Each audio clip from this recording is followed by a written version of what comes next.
Hello and welcome. I'm Dr. Adam Dorsey, a psychologist in Silicon Valley and the host of Super Psyched, a podcast dedicated to supercharging your life. Each episode contains fun, high-quality interviews with experts looking at psychology from all angles.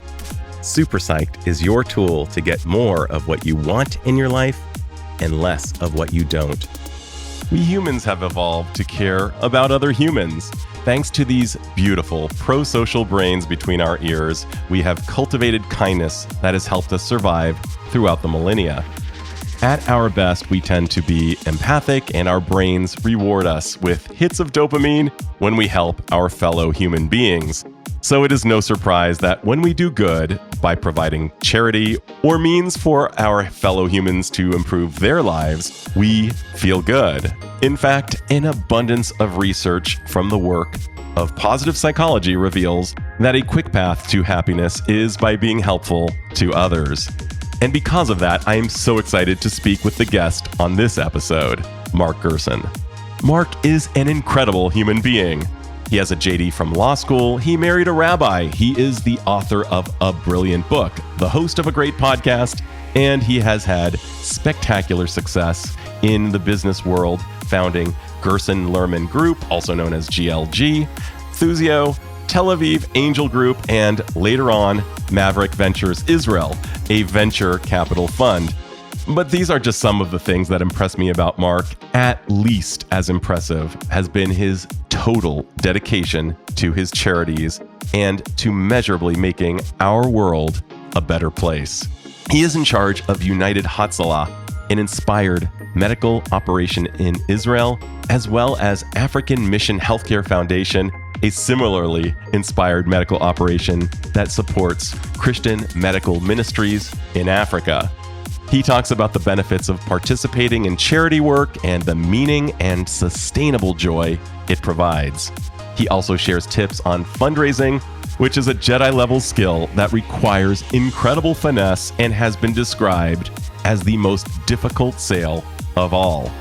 So listen in as Mark shares timeless wisdom of charity, how we get so much more than we give when we give. Mark Gerson, a hearty welcome to Super Psyched. Thank you, Adam. I love your work, and I'm so delighted to know about you, about your writing, about your dogged pursuit to bring justice to areas of the world that need it so badly, seeing the chasm between what is and what needs to be. And you, with courage and focus, have been filling the gap, whether it's $18,000 a day to get people medical care quickly, or joining forces with your Jewish, with your Christian brethren to help create a mission to help Africa. It's stunning what you've done. And I just want to hear a little bit about your backstory. How did this all come about? How did you become this guy who cared so much about these pursuits? First, it's so wonderful to be here, and thank you for your question. So I'm the co-founder and chairman of two nonprofits, United Hatzalah of Israel and African Mission Healthcare. So I guess in order of the founding, United Hatzalah, well, this year is our 18th anniversary, and we had a predecessor organization as well. So it's been over 20 years. And the problem we solved was identified by my partner at United Hatzalah, Ellie Beer, more than 20 years ago, which is that people die all day, every day, waiting for an ambulance. And in the moments following a heart attack, stroke, choking, bleeding, an accident, you don't need an ambulance, which is a very good transport vehicle. You need a trained and equipped first responder who can save your life. And if it takes 10 minutes, which it does on average in the most advanced cities in the world for the ambulance to come, that's okay, so long as there's a trained and equipped first responder at the victim's side within 90 seconds. So that was the challenge that Ellie noted and that he and I set out to accomplish was in Israel, could we get help to people who suffer from the same things that people in the US call 911 for, exactly the same range of things, within those precious moments that separate life from death. So what we did is we built a crowdsourced system of volunteer first response, the first and now only in the world. And we have 7,000 volunteers throughout Israel. And through our central dispatch system, we know where every volunteer is at all times. We know what their capabilities based on their extensive training is. And whenever there's someone who has a heart attack or there's an accident or a stroke or bleeds for some reason, choking, we're able to dispatch the closest first responder in our system who will get there in cities within 90 seconds now and nationwide within 3 minutes and give assistance to the victim in those precious moments to separate life from death.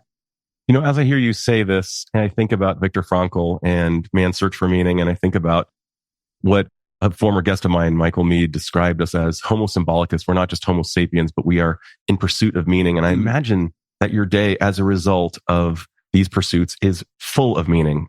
This must be at front of mind so much of the time in your day-to-day life.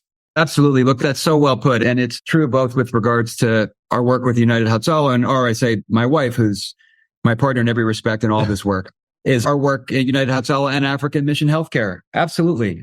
The most important thing that anyone needs is exactly what you said, meaning.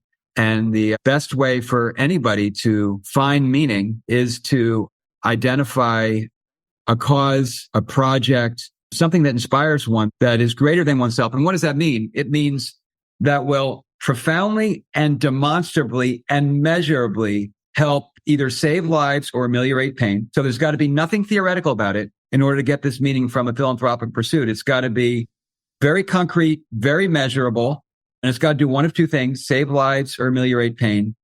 And it's got to do it with maniacal effectiveness.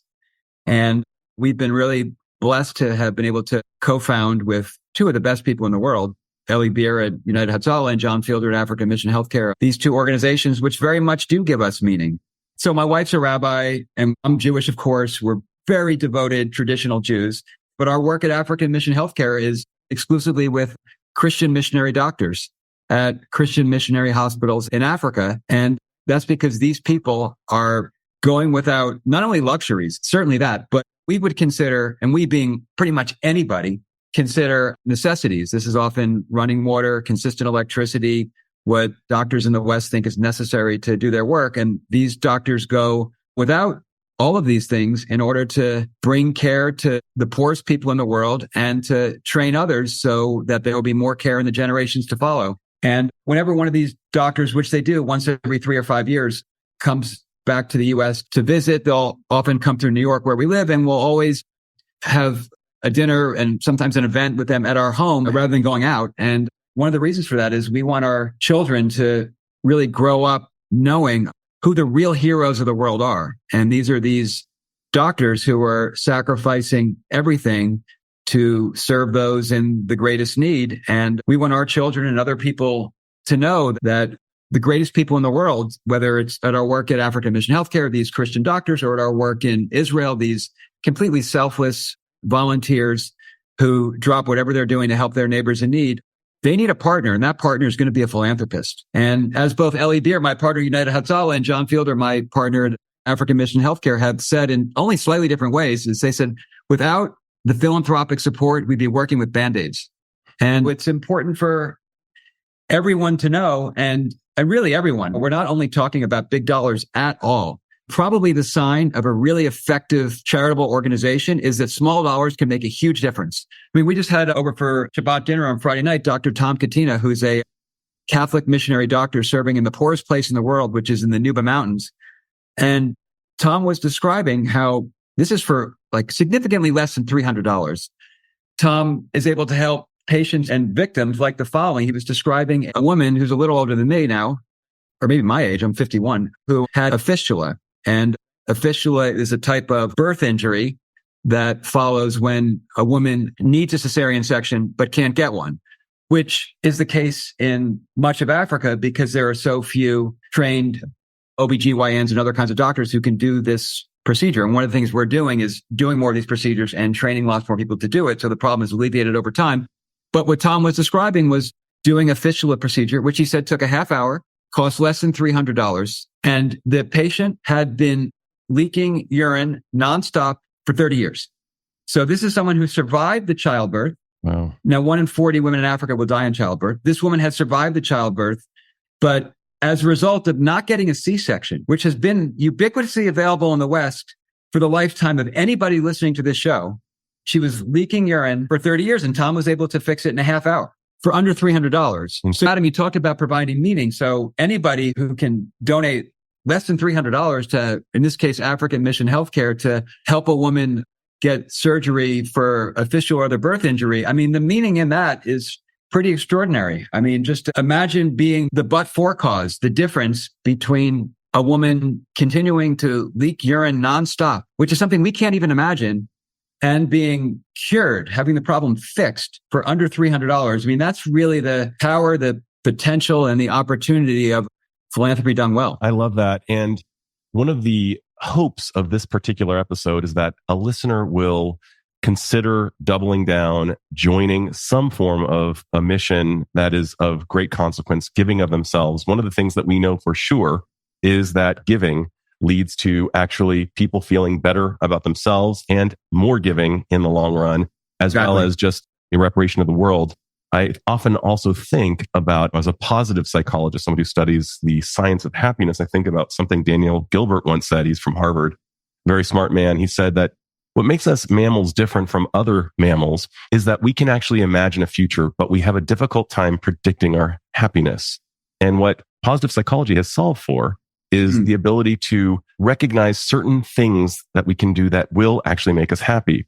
I have been geeking out to you, Mark.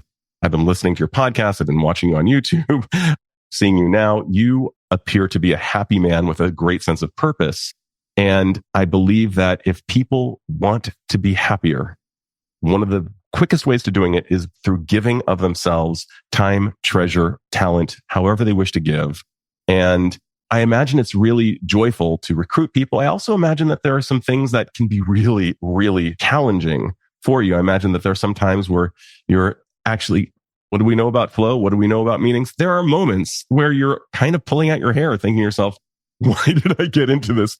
What are some of the challenges you need to work through in order to stay focused and stay in the ring for this important fight? Well, first, I think you put it so beautifully about how, and by the way, so many scientific studies validate exactly what you just said, which is that the key to happiness is giving, but giving effectively. And in fact, in the Torah, when it discusses contributing gifts to build a sacred tabernacle, it doesn't say you shall give. It said you shall take the certain unit of currency to provide. It's like, but why does it say take rather than give? And the teaching is right from the Hebrew text is that when you give, you do take. There's no difference. Is that when you give to build something great, when you give to help or not something, and yes, something great. And something great could be giving less than $300 to help a woman with a birth injury be able to live normally and healthily again.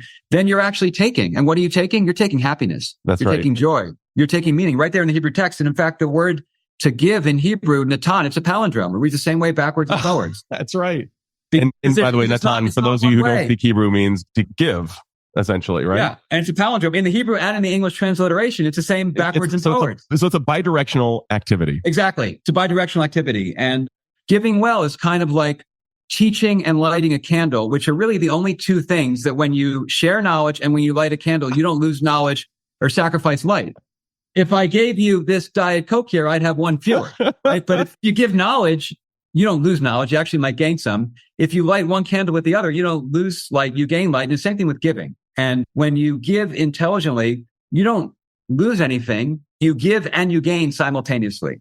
And that's especially true, or perhaps only true, when it's done really effectively and when you can really measure the change that you've enacted with a small gift or a large gift. And then what one gets in return is so much greater than one gives, while simultaneously transforming the lives of the person to whom you're giving. I think about how we kind of lionize humility and lionize some other virtues that are important. And yet, one of the things that we may miss out on in the act of giving is, for the service of humility, we may not actually get to feel like the warmth associated with it. So what I'm thinking about is how to derive the beauty of the bidirectional giving, the way my grandfather would when he would go to the Entenmann's outlet in his Florida retirement community. He'd go to the Entenmann, bring people cake and knock on their door. I got some cake for you. And he'd say, Adam, when I give, I feel so good. And I think there's something about being willing to just tolerate the warm feelings. So we may think, oh gosh, that's somehow too schmaltzy to feel, when in reality, it's part of the exchange. Is like, wow, and that felt good to me too. And that's not a bad thing. No, I think what you point out is really important. So, for instance, the Torah says 36 times, you shall love the stranger. never says you shall love your child. So why not? Because no one has to tell us to love our children. We're going to do it. We're going to do it without instruction, right? So like, why say love the stranger over and over? And 36 times is a lot. So why does it say it so often? It's because it's not something we're going to do naturally or normally or without instruction. And why is it? It's because you don't naturally or normally feel good doing so. You have to educate yourself to do so effectively. And now it's easier than it's ever been historically to know how to give, where to give, and to get that kind of feedback about the transformation and the change that one's making to be able to generate the kinds of positive feelings that you're talking about. That's wonderful. I'm thinking about a teacher of mine who's sadly of blessed memory at this point, who talked about the idea of the hardest sale in some ways is getting people to donate their hard-earned cash to a fund. And you probably are very seasoned in this. I wonder if you could share some of your methods for helping people get in touch with their values, get in touch with feeling good about giving to Hatzalah or your African mission. Yeah, absolutely. So I think the key to getting people, and the people could be oneself, the key to getting, you're right. So parting with money is a conceptually difficult thing. So what's the way to get people to do it? First, they have to know from the data and from the evidence, from the return on investment, just how impactful their gift is. Right. And so at both United Hatzalah and at African Mission Healthcare, we have the ROI math down exceptionally well. It's not that we've done the math well. You do the math, but the organizations are so effective that the math is so compelling that people end up giving. So for instance, at United Hatzalah, we're now doing 1,900 calls a day on a budget of $56 million. Wow. Which means if you take the amount of lives we save, now 6.9% of calls to any 911 system are going to be potential life-saving interventions. If you take the 6.9% and you take all the other calls and say they're worth 15% of a life-saving intervention, and some might be worth more, like helping a pregnant woman get through a difficult birth. Some might be less. It's a call from a first-time parent and everything's okay. Then it's cost $500 per life-saving equivalent. I mean, this is absolutely jaw-dropping. Like, who wouldn't want to give $500 to save a life? So, yeah, exactly. So someone is dying, and for $500, you can get a trained and equipped first responder at their side in Israel. $500. And that's what it costs. We have all the math, all the data, and that's what it costs. So when you ask, like, how do you really show people how to give? It's like, first you have to have data like that. Yeah. And then you have to give the data like that. And that's what it costs. So if you put it that way, it's like, well, can you imagine yourself or a loved one being in the moment to separate life from death? Like maybe you're choking on something, bleeding, having a stroke. Maybe your wife or your sister is delivering 2 weeks earlier than they thought, and it's a really bad situation. They really need help immediately. Like, would you pay $500 to have someone like be there at the moment? You'd be like, of course I would. And say, okay, terrific. Now through United Hatzalah, that saved $500 can get a trained and equipped first responder whose partner is you by the side of that victim today, because we do 1,900 calls a day. At African Mission Healthcare, for under $300, and I'm talking about our work in the Nuba, our work at birth injury camps and fistula repair centers in Uganda, under $300, we can take a woman who needed a C-section, didn't get it, and this may have happened last year, it may have happened 40 years ago, depending on the age of the woman. And as a consequence, she will be living a very degrading life of leaking waste, really nonstop. And we say, we can fix it. Just going to cost under $300. You want to be the partner, this doctor who is sacrificing everything else in his or her life in order to bring care to this patient. Do you want to be that doctor's partner in delivering care to this woman who will now have this injury repaired and will no longer be leaking urine? And the answer would, of course, be yes. And so the ROI has got to be spectacular. And both at United Hatzalah and African Mission Healthcare, it is. I mean, at our work on the Nuba Mountains, the budget right now, excluding the food, it's like $2.1 million a year. And for that, we're doing 175,000 outpatients, 6,000 inpatients, 715 live births, leprosy, TB, malaria care, plus 2,600 surgeries. Wow. All for $2.1 million. And and these surgeries are everything from OB care to orthopedic care to cancer care to burn care. These are life-changing interventions. Each surgery, the medical visits are people with TB and malaria and all kinds of things. And if allocated to the right place with the right partners, the philanthropic dollar can go so much further than a dollar spent anywhere else. And Adam, to your point, if the impact is articulated back to the donor, which I think we do pretty well at both United Hatzalah and at African Mission Healthcare, the donor will get that feeling that he or she deserves, which is the feeling that because of my financial gift, I transform someone's life. And the donor should really know that it's true because yes, we have doctors like Dr. Tom Katina, who very well may be the greatest man in the world. Tom is serving in the Nuba Mountains. Yeah.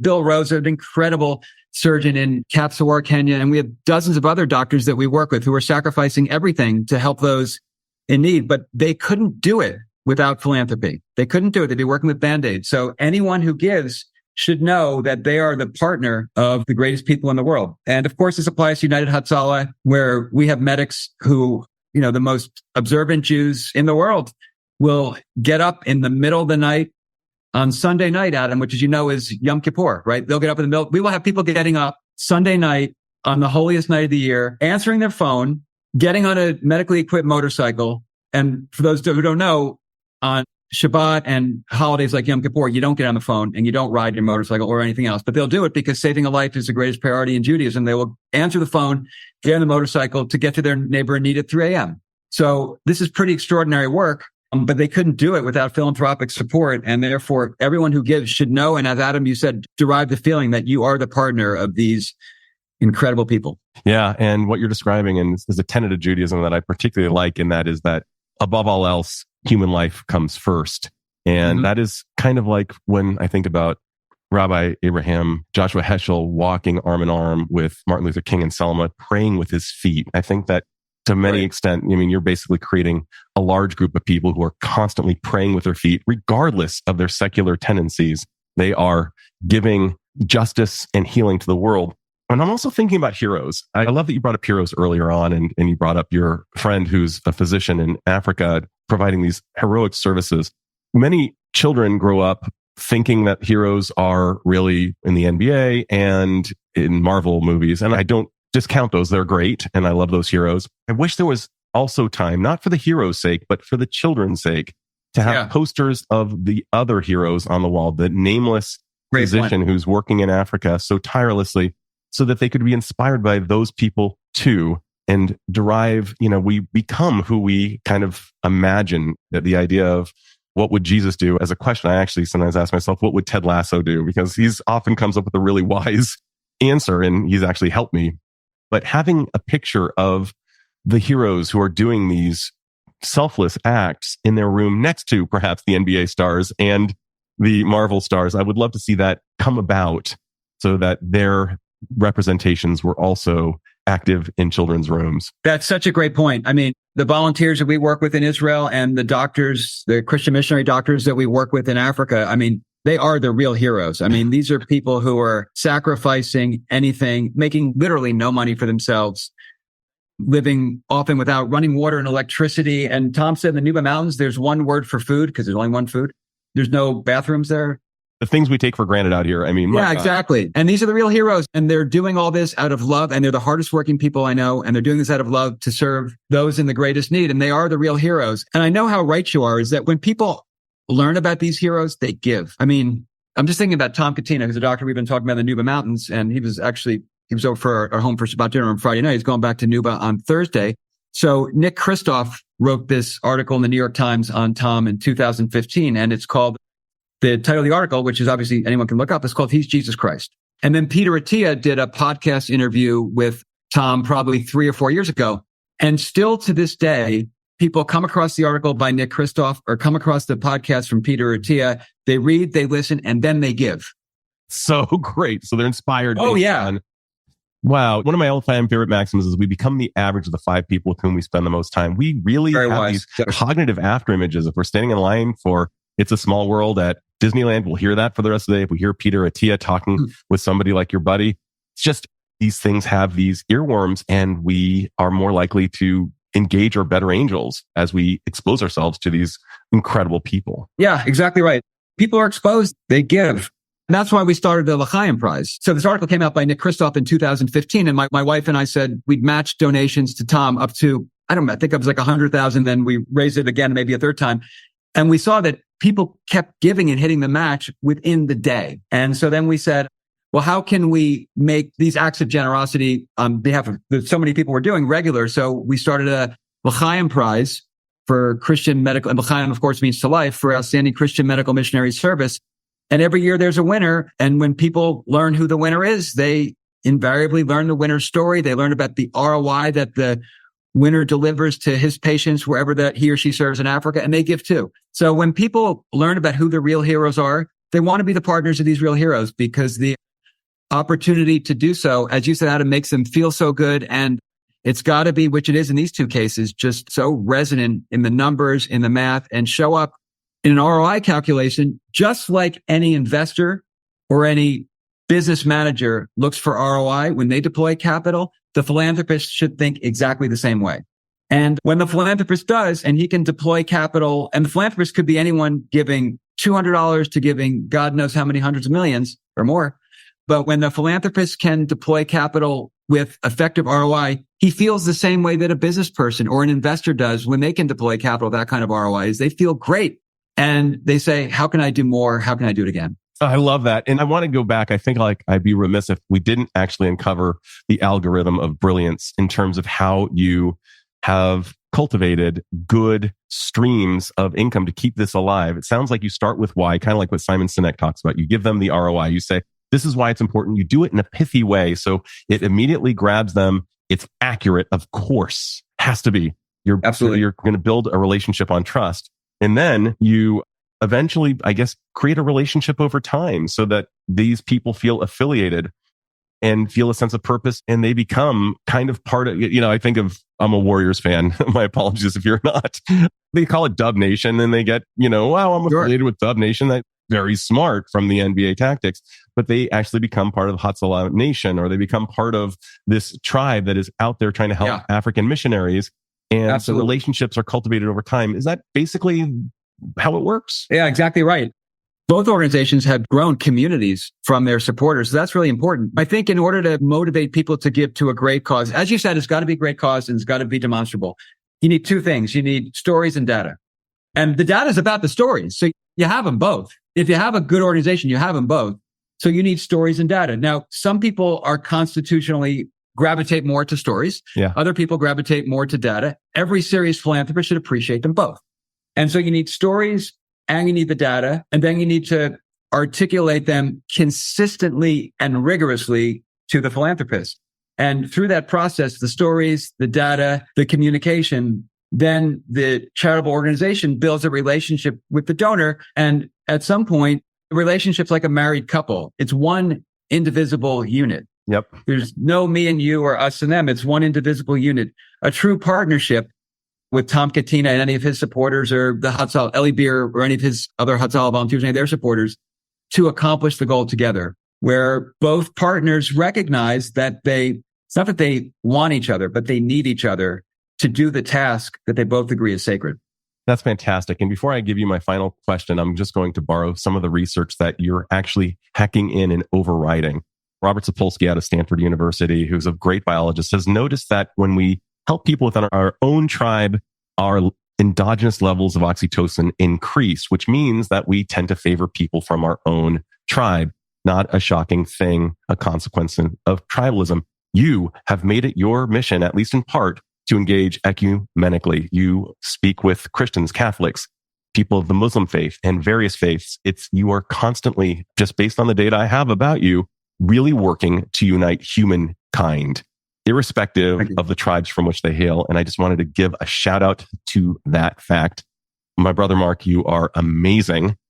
I have a final magical question for you, and I can't wait to hear the answer because you study Torah so extensively. But I always ask this question. Here it comes. If you, Mark, had the magical powers to confer upon all humanity one insight or skill that would dramatically improve the lives of individuals and perhaps by extension, society at large, what would that skill or insight be? And how do you imagine it would impact all parties? Well, I would say let's go back to the Exodus text where God says to Moses, I put a staff in your hand. And I think God has put a staff in everyone's hand. And every staff is different. And therefore, I think everyone should acknowledge, what am I gravitating to? What am I really good at? What special gift did God give me? And if someone answers, God didn't give me any special gift, that person is committing the sin of false humility. Because God has given everyone some special gift, and it's incumbent upon each person to identify what special gift do I have? What special capability do I have? And then how do I contribute it to the service of others in a way that has demonstrably and measurably very high ROI? And in the case of African Mission Healthcare, I'll never forget sitting in a room in a meeting in Kenya, and I met with several of the missionary doctors, and it occurred to me, it said, I will never be as great as any of them, and I don't have to be able to sacrifice everything to be able to serve those in need. These are the greatest people in the world, and they have very special skills as medical doctors and as surgeons. But you know what I can do?